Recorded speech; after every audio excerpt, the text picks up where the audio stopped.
Alhamdulillahirrabbilalamin. Kita kembali lagi di Cahaya Hati Indonesia.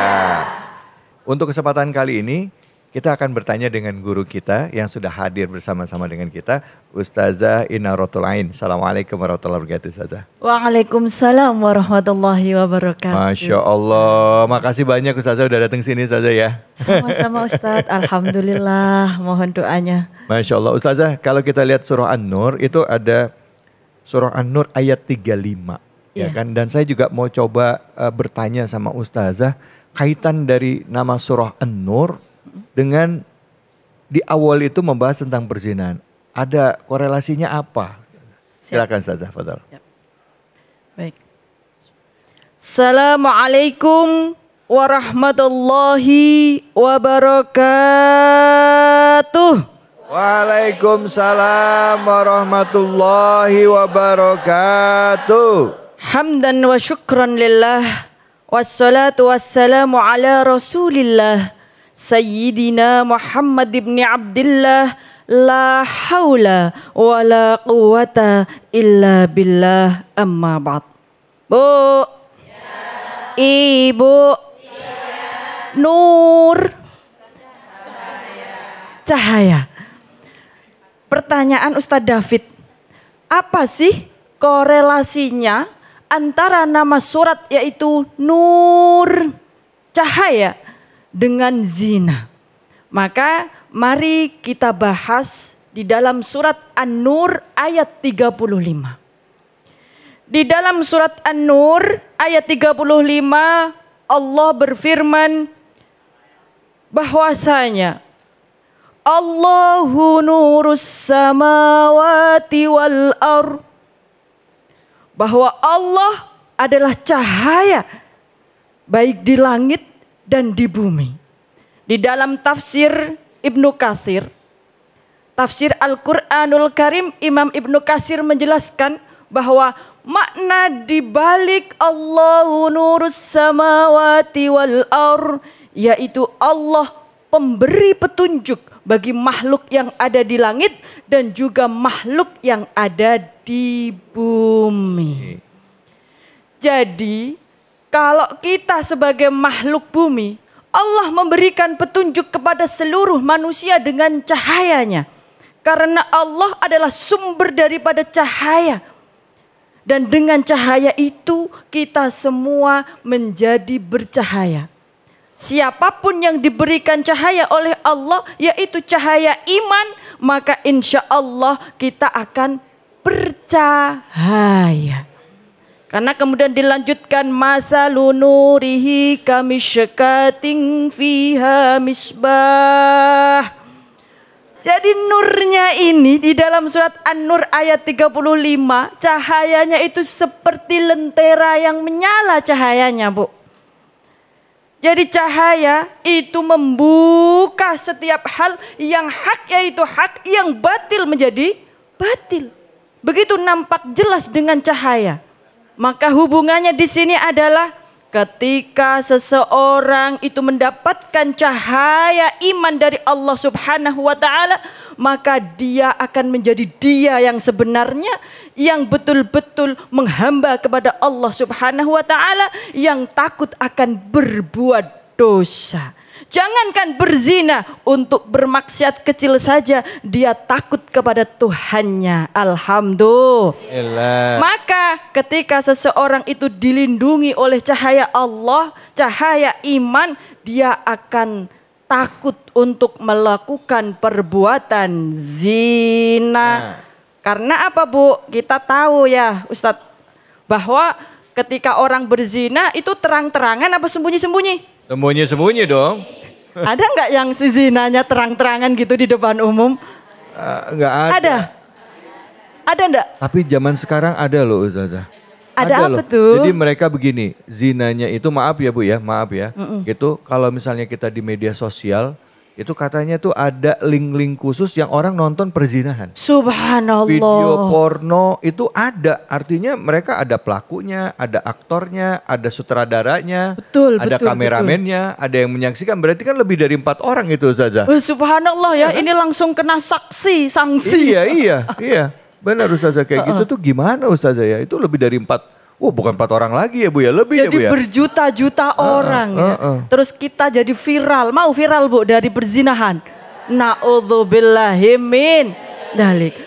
Maka ketika kita berzina dan kemudian disaksikan oleh banyak orang, ini sudah pasti di dalam ayat 1 sampai 10 surat An-Nur yang nanti akan kita bahas, hukumannya itu sudah jelas nyata adanya. Tapi itu tidak akan pernah dilakukan oleh orang-orang yang mendapatkan cahaya dari Allah Subhanahu wa Ta'ala. Di mana di dalam tafsir Al-Quranul Karim, Ibnu Katsir mengatakan melalui Ibnu Abbas bahwa orang mukmin nurun ala nur, dilapisi dengan 5 cahaya, yaitu bercahaya ucapannya, bercahaya perbuatannya, bercahaya jalan masuknya, bercahaya jalan keluarnya, dan bercahaya jalan kembalinya ke surganya Allah Subhanahu wa Ta'ala. Maka ini sungguh luar biasa, nurun ala nur, maka akan menghalangi manusia-manusia yang sering bersembunyi untuk melakukan perbuatan zina, karena cahaya ini akan menampakkan yang nyata. Maka ketika seseorang sedang bersembunyi dan dia mendapatkan cahaya Allah, tidak jadi.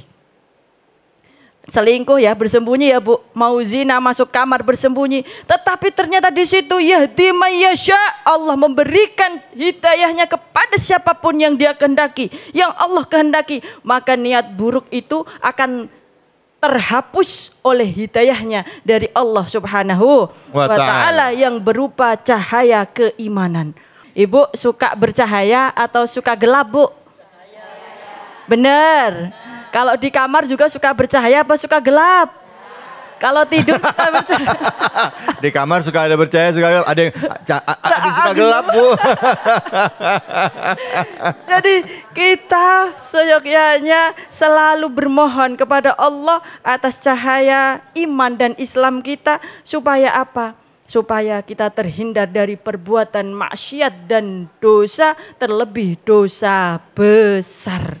Karena cahaya ini yang diumpamakan di dalam surat An-Nur, misbah al-misbahu fi zujajah. Dan di sini nanti minyaknya terbuat dari minyak zaitun.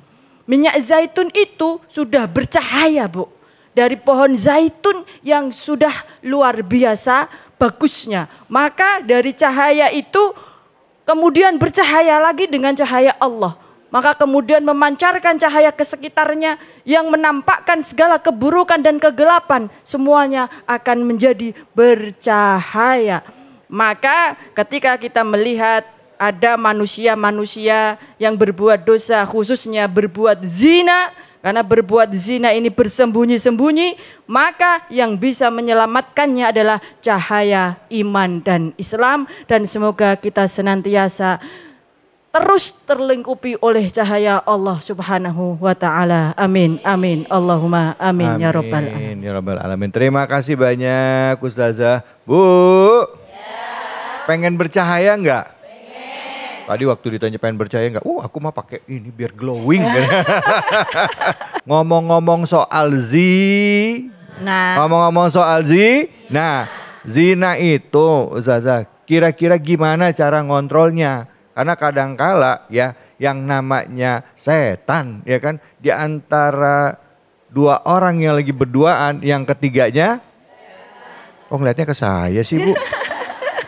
Kalau ada 2 orang di gelap-gelapan berduaan, yang ketiganya tuh kan lihat saya lagi kan.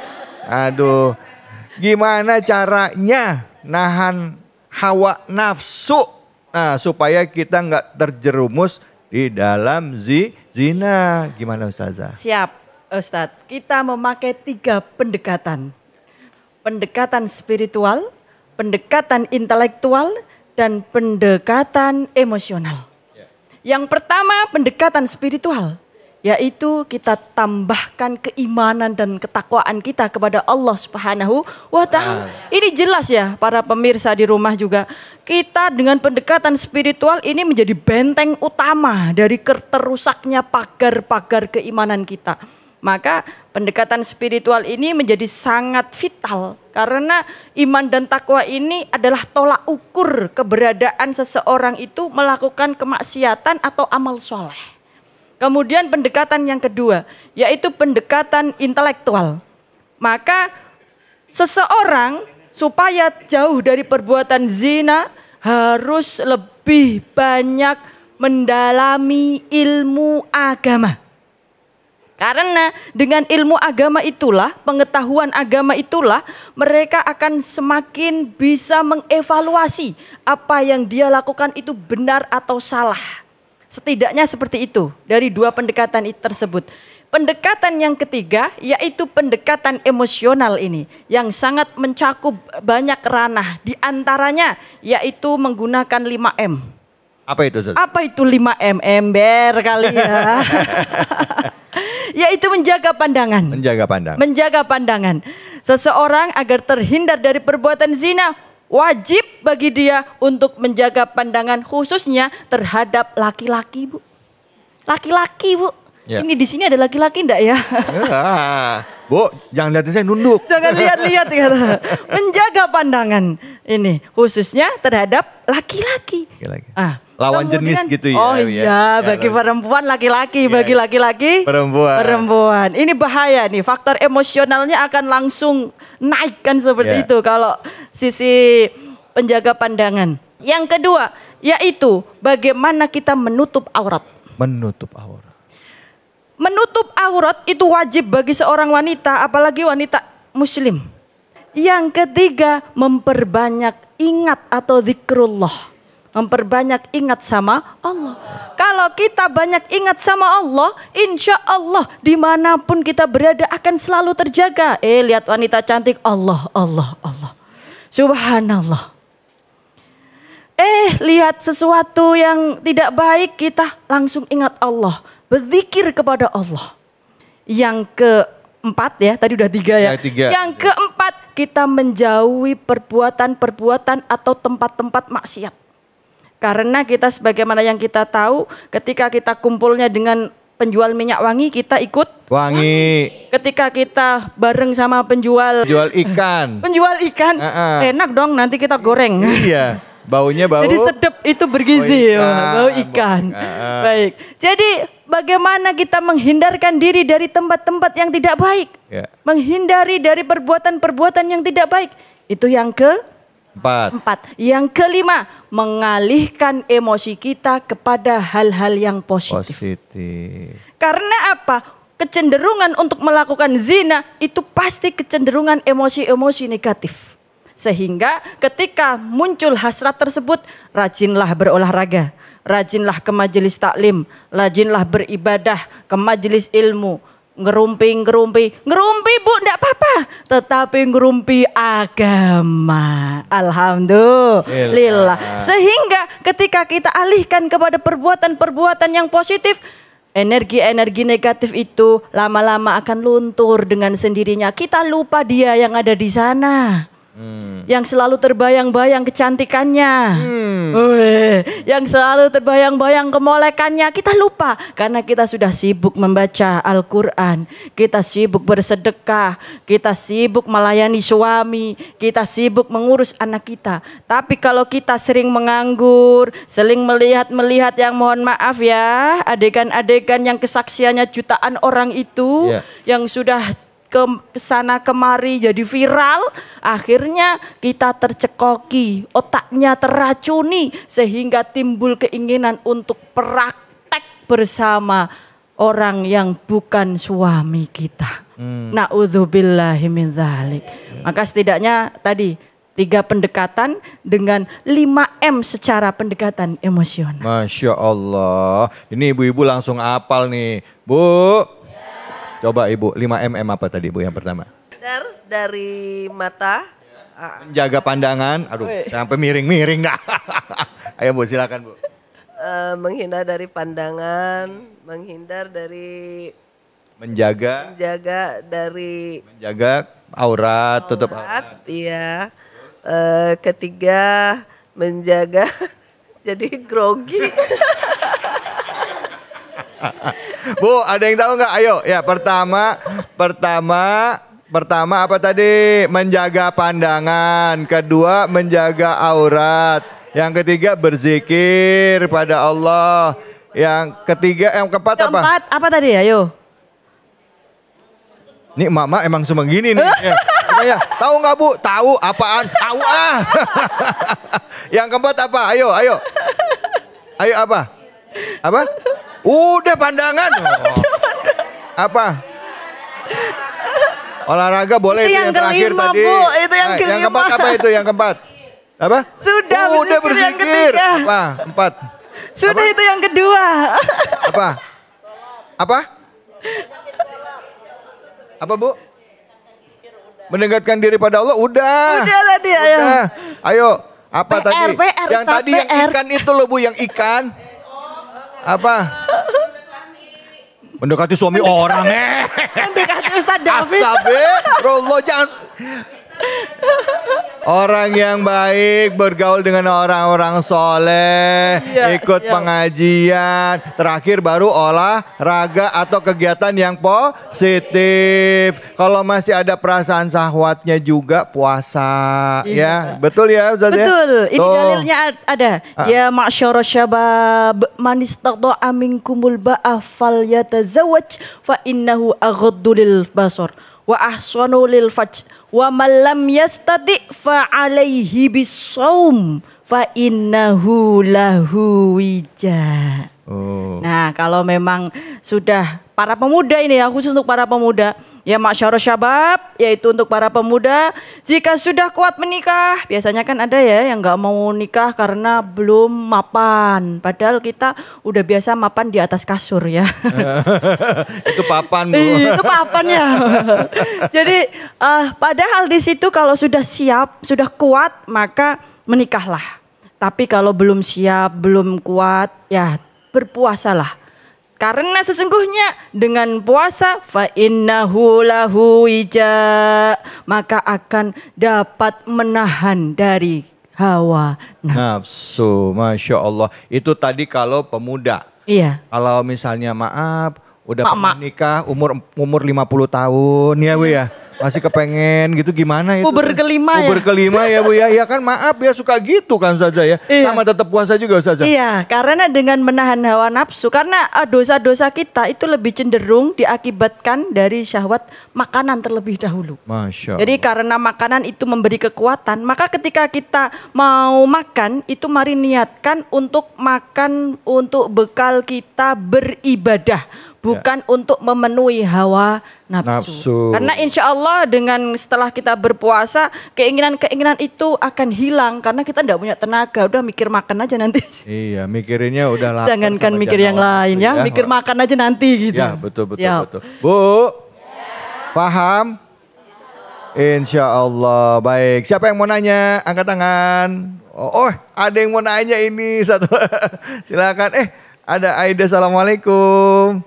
Assalamualaikum warahmatullahi wabarakatuh. Waalaikumsalam. Apa kabarnya? Baik, alhamdulillah. Alhamdulillah. Silakan mau nanya apa? Nama saya Aida Selvia. Ustazah, saya ingin bertanya, apabila lelaki udah menikah, sudah punya istri, namun dia mengaku bujang terhadap wanita lain, itu termasuk talak atau enggak ya?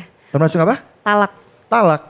Oh, jadi kalau dia sudah menikah, terus dia mengaku bujang sama wanita lain, perempuan lain, itu udah termasuk talak apa enggak?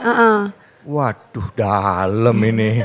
Terima kasih banyak ya Aida ya. Assalamualaikum warahmatullahi wabarakatuh. Waalaikumsalam warahmatullahi wabarakatuh. Bu, dijawab sekarang apa besok? Nanti aja ya kita jawabnya ya. Nanti kita jawab ya. Kita jawab setelah yang berikut ini, tetap di Cahaya Hati Indonesia.